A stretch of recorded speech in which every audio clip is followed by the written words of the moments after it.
तीर्थावर त्या भारतीय जनता पार्टी आणि शिवसेना आरबीआयचा त्या ठिकाणी भगवा फडकेल, त्याबद्दल कोणाकडे भविष्य बघायची गरज नाही अशी मला खात्री वाटते.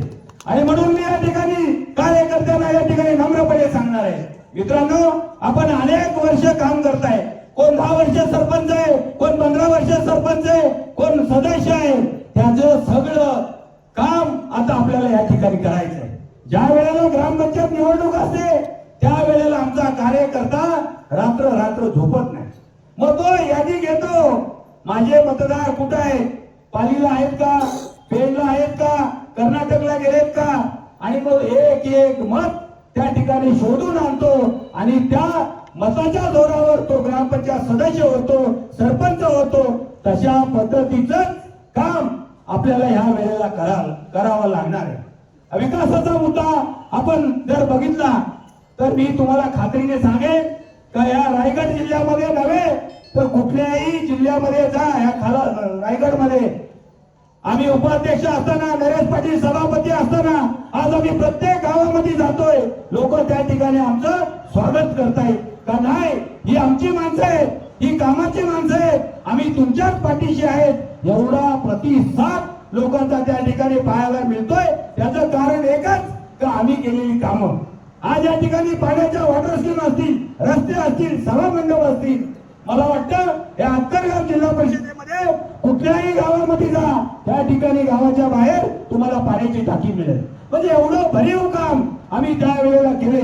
बाळासाहेब ठाकरेंनी आम्हाला त्या वेळेला सांगितलं का माझ्या महाराष्ट्रातल्या ज्या महिला आहेत त्यांच्या डोक्यावरचा हंडा तुम्ही खाली उतरवा आणि त्याला नळाद्वारे पाणी द्या. आणि ते काम आम्ही त्या ठिकाणी प्रामाणिकपणे केलेलं आहे. असं कुठलंही गाव नाहीये का त्या ठिकाणी पाण्याची सोय आम्ही केलेली नाही.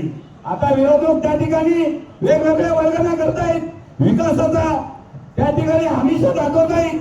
पण मी तुम्हाला सांगेन का त्यांना विकास करायला कुठलाही काय साधन नाहीये. आम्ही त्या ठिकाणी बघता नाही, आमची त्या ठिकाणी आपल्याला विनंती राहणार आहे का आम्ही विकास करणारी काम आहे, समाजाची नाळ जोडणारी आम्ही मंडळी आहेत.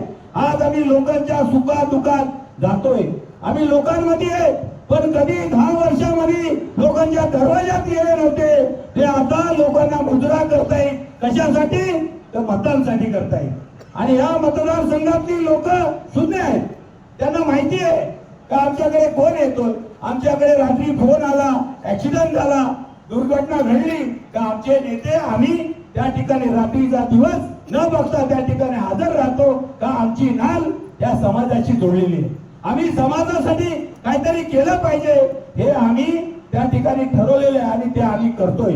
आणि म्हणून मी या ठिकाणी कार्यकर्त्यांना विनंती करेन का आपण गाफील न राहता उद्या आपलं प्रचाराचा नारळ आपण त्या ठिकाणी रणसय या वरदायिनीच्या मंदिरामध्ये आपण फोडणार आहे. आणि तिथून आपला त्या ठिकाणी प्रचार सुरू होणार आहे. आणि तो प्रचार आपला दौरा आता विजूभाऊ आपल्याला कळवतील. परंतु या ठिकाणी जे वातावरण आपण त्या ठिकाणी तयार केलेलं आहे ते वातावरण सातत्याने त्या ठिकाणी तुम्ही टिकून ठेवा. आम्हाला तुम्ही फक्त 10 दिवस द्या. 10 दिवस तुम्ही आम्हाला तुमची मेहनत घ्या, तुम्ही कष्ट करा. बाकीचे 4, 4.5, 5 वर्ष तुम्ही आम्हाला सांगा, त्या ठिकाणी आम्ही उभे राहू आणि तुमची सेवा करण्याचं काम त्या ठिकाणी प्रामाणिकपणे करू.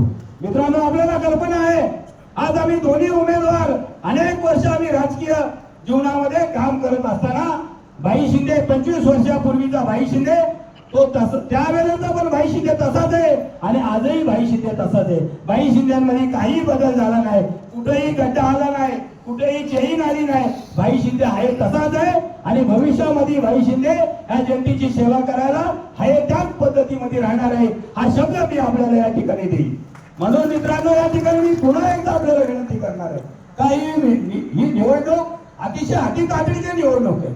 या संपूर्ण रायगड जिल्ह्याच्या जिल्हा परिषद आणि पंचायत समितीच्या ज्या होऊ घातलेल्या निवडणुका आहेत त्या निवडणुकीमध्ये संपूर्ण जिल्ह्याचं लक्ष हे अक्कलगाव जिल्हा परिषदेमध्ये लागले. सगळ्यांचं लक्ष आहे फक्त अक्कलगाव जिल्हा परिषद. का एक साईडला माजी उपाध्यक्ष भाई शिंदे आहेत, दुसऱ्या साईडला जिल्हा परिषदेचे सभापती नरेश पाटील आहेत. त्यामुळं सगळे इकडे देव पाण्यात बुडून ठेवलेले. यांचा पराजय कसा होईल, त्याच्यासाठी आपल्याला काय करता येईल, ही उपाययोजना जिल्हा लेवलवर चालली मित्रांनो, जिल्हा लेवल. पण मला खात्री आहे का माझ्या बरोबर भारतीय जनता पार्टी, शिवसेना, आरपीआयचे हे निष्ठावंत कार्यकर्ते तिथपर्यंत आमचा पराजय कोण करू शकणार नाही, त्याचा आत्मविश्वास मला या ठिकाणी आहे. आणि म्हणून मी अधिक वेळ न घेता पुन्हा एकदा आपण कमी वेळेमध्ये अधिक संख्येने आपण या ठिकाणी उपस्थित झालात त्याबद्दल आपल्याला धन्यवाद देतो. का आपल्या समाजाने, आपल्या विभागाने आम्हाला बरंच काय दिलेलं आहे, ते ऋण आमच्या जीवनामध्ये आम्ही कधीच परतफेड करू शकत नाही. हे ऋण, या ऋणामध्ये आम्ही या ठिकाणी आहे, आपली सेवा करण्याची पुन्हा एकदा आम्हाला आपण संधी द्यावी ही विनंती आपल्याला करतोय.